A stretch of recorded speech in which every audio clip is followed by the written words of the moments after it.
जो सरकार बैठी हुई है ऐसी तानाशाह प्रवृत्ति की सरकार, अभी कुशवाहा जी कह रहे थे कि तमाम संवैधानिक, वैधानिक, संवैधानिक सारे जो कॉन्स्टिट्यूशन है उसको अलग रख दिया। और उसका वजह यह है, उसकी वजह यह है कि जो हाई कोर्ट, सुप्रीम कोर्ट के जजेस हैं उनको हटाने का अधिकार केवल पार्लियामेंट को है, महाभियोग के द्वारा आ सकते। लेकिन पार्लियामेंट तो आरएसएस की मुट्ठी में फंस गई, पार्लियामेंट आरएसएस की मुट्ठी में फंस गई है, वहां सारे आरएसएस ही जाके बैठ गए। इसलिए सुप्रीम कोर्ट भी सरकार की बोली बोल रही, सुप्रीम कोर्ट कानून की बोली नहीं बोल रही, सुप्रीम कोर्ट सरकार की बोली बोल रही।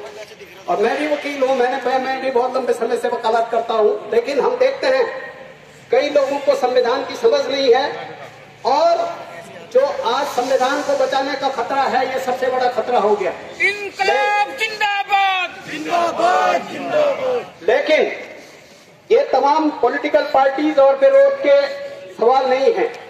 आज इस देश के संविधान को बचाने का काम केवल और केवल किसान और मजदूरों की व्यापक एकता ही कर सकते हैं।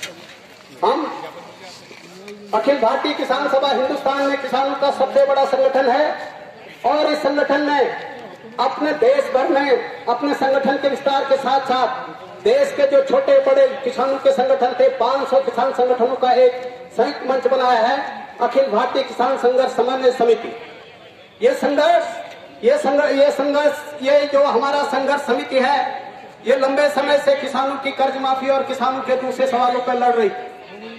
अभी आप देखते हैं कि अचानक देश के अंदर कोविड की बीमारी आती है, और एक तरफ 500 किसान संगठन है, दूसरी तरफ हमारे देश के जो ट्रेड यूनियन है, 10 देश की बड़ी ट्रेड यूनियन है, इंटक, एटक, C2, AITCU, और इस तरह से केवल भारतीय जनता पार्टी का जो BMS है उसको छोड़ के 10 ट्रेड यूनियनें एक मंच पे आती हैं, 10 ट्रेड यूनियनें एक संगठन के साथ खड़ी होती हैं। जब कोविड की बीमारी देश के अंदर आई, अखिल भारतीय किसान संघर्ष समन्वय समिति ने और जो हमारी ट्रेड यूनियन के साथ ही ट्रेड यूनियन है, उन्होंने मिलके सरकार से कहा कि आप देश के अंदर, हमने 5 मांगे रखी। पहली मांग रखी कि जो कोविड की बीमारी है इसका मुफ्त में इलाज करो, क्योंकि सरकार के पास बहुत ज्यादा रुपया होता है, बहुत अगाध पैसा। कई लोग बोलते हैं सरकार कहां से करेगी। नरेंद्र मोदी 85 करोड़ की कार में बैठते हैं, वो पैसा हमारा है, उनके पिताजी का पैसा नहीं, घर का पैसा नहीं। जो लोग बोले जोगी है, जोगी नहीं है, ये बहुत बड़ा ठग है ये बीमार। 85 करोड़ की कार में, अभी ट्रंप आया था 85 करोड़ की कार में घूम रहा था ट्रंप के साथ, और 10 लाख की सूट पहनता है दिन में। तो ये पैसा जो है सरकार के पास बहुत अगाध पैसा है। और फिर इन्होंने वसूली शुरू की, कोविड के नाम पर एक अलग फंड बनाया, सरकारी फंड में नहीं, प्रधानमंत्री का कोष बनाया तो कोष, लेकिन बनाया प्राइवेट वो NGO, उसमें रख दिया पैसा। और क्या कहा, 2022 तक सारे कर्मचारियों का 1 दिन का वेतन कटेगा। और लोगों ने, दूसरे लोगों ने पैसा दिया, कर्मचारी का पैसा कटेगा, वहां जमा होगा, फलाने का पैसा जमा होगा, तो कोविड का फिर इलाज कराओ। नंबर 1 बात। दूसरी बात, आजादी के बाद हमारे देश ने बहुत बड़ा संघर्ष की, बहुत ज्यादा प्रगति की, और जब खेती में अन्न पैदा होने लग गया, भारत सरकार का FCI, food corporation of India, Bharat सरकार के एक विभाग है फूड कॉर्पोरेशन।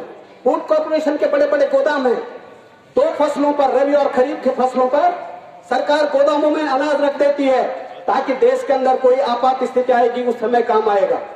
अभी हमारे दोनों ट्रेड यूनियन और किसान संगठनों ने सरकार से मांग की कि इस समय जितनी बड़ी आपदा आई है, सारे लोगों का रोजगार छिन गया, सारे लोग घरों में बैठे हैं, घरों के अंदर बंद हैं, कैद हो रखे हैं, लोगों का पास खाने पाने का साधन नहीं है, गोदाम में सड़ रहा है अनाज, 10 किलो प्रति व्यक्ति के हिसाब से 6 महीने तक लोगों को राशन दो।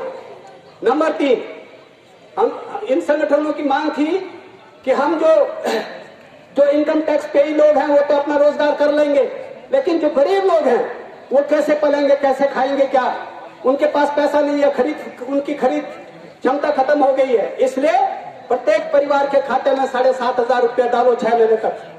और चौथी मांग की कि मनरेगा, महात्मा गांधी राष्ट्रीय ग्रामीण रोजगार कानून जो बना हुआ है, उस कानून के तहत तमाम लोग जो बाहर नौकरियों पर थे, पैसे पर थे, सब गाँव में आ गए, घरों आ गए वापस। इसलिए गाँवों को 600 रुपये मजदूरी के हिसाब से 200 दिन के काम का पैसा बांट 2 गांव में, ताकि लोग मनरेगा में काम करें, लोगों के पैसे जेब में पैसा आए। लेकिन ताजुब की बात, इस सरकार ने उस तरफ ध्यान नहीं दिया। ताजुब की बात, 1 साल पहले कोविड का पता लग गया था, एक बीमारी का। सरकार को कहा भैया कोविड का खतरा आ रहा है, इसको रोको। आप विदेशों में रोकने के बजाय आपने तमाम देश के अंदर फैलाया उसको। नमस्ते ट्रंप करते रहे, ट्रंप को घुमाते रहे, ट्रंप का पूरा काफिला देश के अंदर घूमता रहा जगह जगह। और अचानक मोदी जी 23 तारीख को मार्च को घोषणा कर देते हैं आधी रात में कि सारे अपने घरों के अंदर रहो, बाहर मत निकलो। अरे हम लोग तो अभी बहुत पिछड़े हुए हैं ना। उत्तराखंड में जुलाई तक एक केस नहीं था, एक केस पर्वतीय क्षेत्रों में, 3 जिलों को छोड़ के, हरिद्वार, देहरादून और उधम सिंह नगर को पहाड़ के लोग घरों में बंद कर रखे।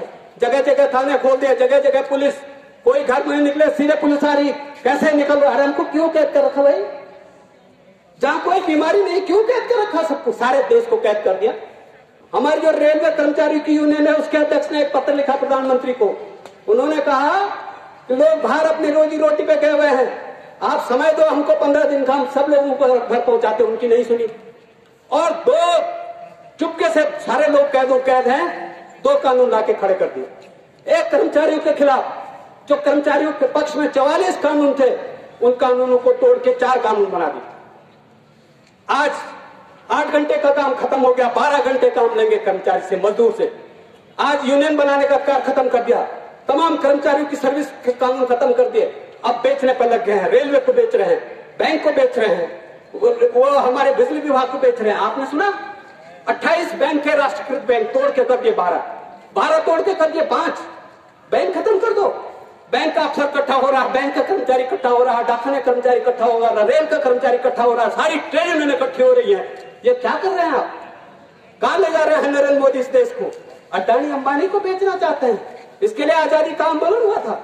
और दूसरी तरफ किसानों के खिलाफ 3 कानून, और 3 कानून के अलावा 2 बातें और है। एक बात क्या है कि पंजाब और हरियाणा में किसान धान की फसल जब काटता है तो पराली नहीं काटता, पराली खड़ी रहती है, केवल ऊपर का फसल काटता है, पराली पे आग लगाता है। तो प्रदूषण का सवाल आ गया, प्रदूषण की समस्या होगी, ठीक है, तो सरकार उसका हल निकाले।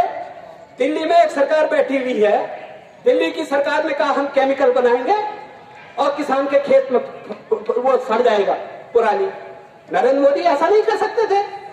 नरेंद्र मोदी जी ने बोल दिया कि जो पंजाब हरियाणा में जो पराली जलाएगा उस किसान पर 1 करोड़ रुपए जुर्माना होगा। 1 करोड़ रुपए जुर्माना होगा। और एक क्या कह दिया, अभी बिजली विभाग, तमाम सरकारी बिजली बनती थी, अब प्राइवेट कंपनियां बिजली बनाने लग गई है, प्राइवेट क्षेत्र में भी बिजली बन रही है। लेकिन अभी तक जो कंट्रोल है वो भारत सरकार का विभाग का वसूली करता है बिजली बिल। अभी बिजली अधिनियम जो पूरे राष्ट्रीय कानून है उसको संशोधन करने जा रहे हैं। अडानी अंबानी को बेचने जा रहे हैं, उसको भी बिजली विभाग भी, सारा बिजली की कमाई भी अडानी अंबानी के घर जाएगी। 2 तो इन बातों का विरोध और 3 कानून हमारे साथियों को समझना पड़ेगा। अभी हमारे पास किताबें हैं, हम सारे लोगों को देंगे, आप ध्यान से उनको पढ़िए। शॉर्ट में मैं आपको बताता हूं 3 कानून क्या। पहला कानून है एमएसपी को खत्म करने का, मिनिमम सपोर्ट प्राइस को खत्म करने का। क्या कानून है? पंजाब हरियाणा में हमारे देश के अंदर एक मंडी विभाग है, जैसे कृषि विभाग होता है, मंडी विभाग सरकारी विभाग है, मंडियां होती हैं। हमारे देहरादून में भी है मंडी, छोटी मोटी। लेकिन पंजाब हरियाणा में मंडियां बहुत ज्यादा मजबूत है। किसान मंडी में ले जाता है फसल, और 23 फसलें हैं जिसका समर्थन मूल्य किसान सरकार ने घोषित कर दिया है साल। जैसे इस साल धान का समर्थन मूल्य घोषित किया 1800 रुपए क्विंटल, सरकार ने कहा 1800 रुपए धान का मूल्य, तो किसान ले जाएगा मंडी में। और मंडी में जो अफसर बैठा हुआ है वो वहां जाएंगे व्यापारी खरीदने, अफसर बोली लगाएगा। कहां से बोली शुरू होगी? अफसर बोलेगा पहली बोली 1800 रुपए, एक व्यापारी बोलेगा 1850, दूसरा बोलेगा 1900, तीसरा बोलेगा 2000। जिस पर लास्ट बोली छूटेगी उस पर किसान का धान उठ जाएगा। अगर कोई बोली नहीं बोलता तो जो मिनिमम सपोर्ट प्राइस है 1800 रुपए में बिकेगा ही बिकेगा। इस बात की गारंटी है। अभी मंडियों को खत्म कर रहे हैं नरेंद्र मोदी। क्या करें? मैं किसान को स्वतंत्र कर रहा हूं, अपनी फसल कहीं भी बेच सकता है। हमारी फसल बेचने पर कहां पर प्रतिबंध है बताइए? आप बताइए। आप दूध पैदा करते हैं, आप फसल पैदा करते हैं, आप सड़क पे लाके बेचते हैं, आप बाजार में लाके बेचते हैं, देहरादून में बेचते हैं, आप दिल्ली जाए, कोई रोक रहा आपको?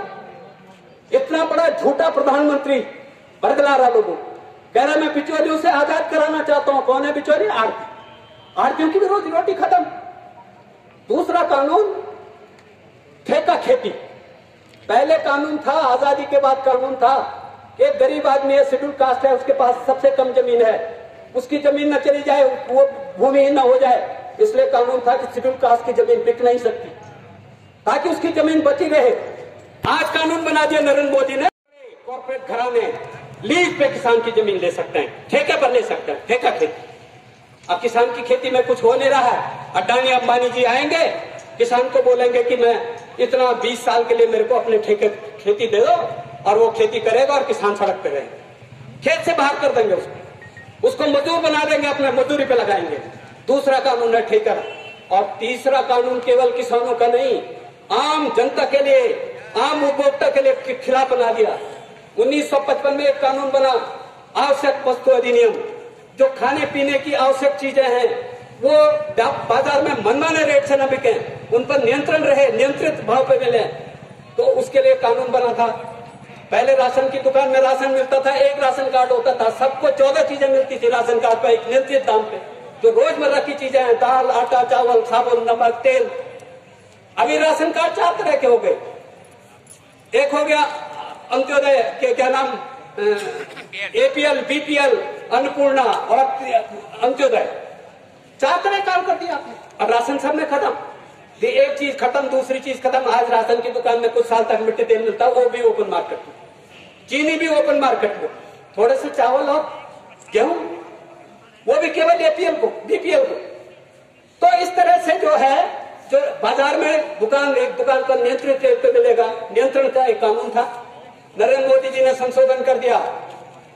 इसी कानून में एक प्रोविजन ये था कि कोई भी व्यापारी 100 कुंटल से ज्यादा अपने गोदाम में डंप नहीं कर सकता, जमा नहीं कर सकता। उसको कहते हैं जमाखोरी। व्यापारी क्या करता है, राशन को, आवश्यक चीजों को गोदाम के अंदर डंप कर देता है, बाजार में अकाल पैदा करता, अभाव पैदा करता है, फिर मनमाने ढंग से लूटता है। अभी मोदी जी ने कानून बना दिया कि कोई भी इनकम टैक्स देने वाला चाहे जितना मर्जी डंप कर सकता है, गोदाम बना सकता है। और आप ताजुब करेंगे, कानून आज बन रहा है।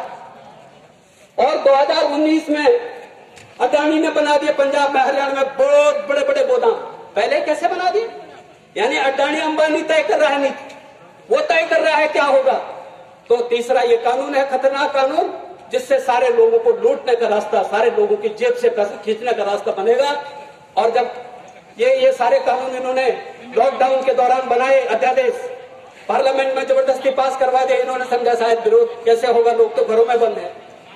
500 किसान संगठनों ने नारा दिया, 26-27 नवंबर को दिल्ली चलो। और 10 ट्रेड यूनियनों ने कहा 26 तारीख को हड़ताल होगी देश के अंदर, बैंक का अफसर हड़ताल पर, रेल का अफसर हड़ताल पर, वो कर्मचारी हड़ताल पर। एक साथ मजदूर और किसान एक साथ लड़ेंगे इस सरकार से। 26 तारीख को क्या कहा, अखिल भारतीय किसान संघर्ष समिति ने कहा कि पूरे देश से किसान दिल्ली नहीं आएंगे, केवल पंजाब, हरियाणा और पश्चिमी उत्तर प्रदेश का किसान दिल्ली आएगा, बाकी अपने अपने क्षेत्रों में, अपने अपने इलाकों में आप आवाज उठाएंगे। और जब पंजाब हरियाणा से किसान चलने लगा, इन्होंने जगह जगह रोकने शुरू किए, बैरिकेड लगाने शुरू कर दिए। जब किसान तोड़ के बैरिकेड बढ़ा आगे, फिर दिल्ली में बैरिकेड लगाना शुरू कर दिया। और क्या कहा इन्होंने बोला तो पंजाब और हरियाणा के किसान का आंदोलन, ये तो पंजाब और हरियाणा के किसान का आंदोलन। राजस्थान में अखिल भारतीय किसान सभा ने बिजली और पानी के सवाल पर इतना बड़ा आंदोलन खड़ा किया था, पुलिस तो पुलिस, फौज बुला दी थी वसुंधरा राज की सरकार ने, सरेंडर हो गए सारे। वहां जेल में जाके वसुंधरा राज खुद गई जेल में, जब फौज भी नहीं टिक पाई जनता किसानों के सामने, गई जेल में, माफी मांगी, सारे नेताओं को छोड़ा, 5 किसान गोलियों से मरे थे, सबके लोगों को नौकरी लगा दी। अभी राजस्थान की अखिल भारतीय किसान सभा ने क्या बोला, पंजाब, वहां पर पंचायत के चुनाव हो रहे थे, उन्होंने कहा ये पंजाब हरियाणा का नहीं है, हिंदुस्तान भर के किसानों का आंदोलन है। राजस्थान उतर रहा है और राजस्थान से किसान चलने शुरू हुए। आप ताजुब करेंगे, जो शाजापुर बॉर्डर है उस पर अखिल भारतीय किसान सभा ने बिजली का कनेक्शन ले रखा है। फॉल्स नहीं है, विधिवत कानूनन बिजली विभाग को अप्लाई करके टेम्परेरी कनेक्शन ले रखा, 1 लाख रुपए सिक्योरिटी जमा करके, और वहां सारे टेंट, तंबू, तमाम गीजर, कपड़े धोने का सारी व्यवस्था कर रखी, सारा बिजली का बिल आ रहा, मीटर लगा हुआ है। जब तक आंदोलन चलेगा किसान सभा पेमेंट करेगा। अभी महाराष्ट्र से 2000 किसान आ गया, केरला से आ गया, वहां से उठनगर गया। मेरे को दिल्ली से फोन आया, आप भी भेजो कुछ। मैंने बोला भाई कहां से जा सकता है, उधम सिंह नगर है। उधम सिंह नगर में हमने अपने अध्यक्ष जी को फोन किया, वो 17 लोगों को लेके गए और उन्होंने उनको बिठाया, फिर आगे वापस, फिर 70 लोगों को 5 ट्रैक्टर में बिठा के 70 लोगों को एक ट्रैक्टर में सामान और उसको लेके गए। मुरादाबाद में पुलिस ने रोक दिया, रात भर रोके रहे। मेरे को फोन किया, आप हमको रोक दिया। मैंने कहा वही धरना लगाओ। गांव के लोगों ने दूसरा रास्ता बताया, वो दूसरे रास्ते से सुबह पहुंच गए वहां। आज तक उधम सिंह नगर से रोजाना 50 किसान वहां जाता है और आज सुबह 100 किसान बॉर्डर पे चला गया। अभी आगे का जो कार्यक्रम है साथियों, आज का जो कार्यक्रम है, ये सरकार 10 राउंड की बातें हुई। पहले क्या बोलती रही, पंजाब से सरदार जी आए, क्या बोला, खालिस्तानियों का है, ये खालिस्तानियों का आंदोलन है।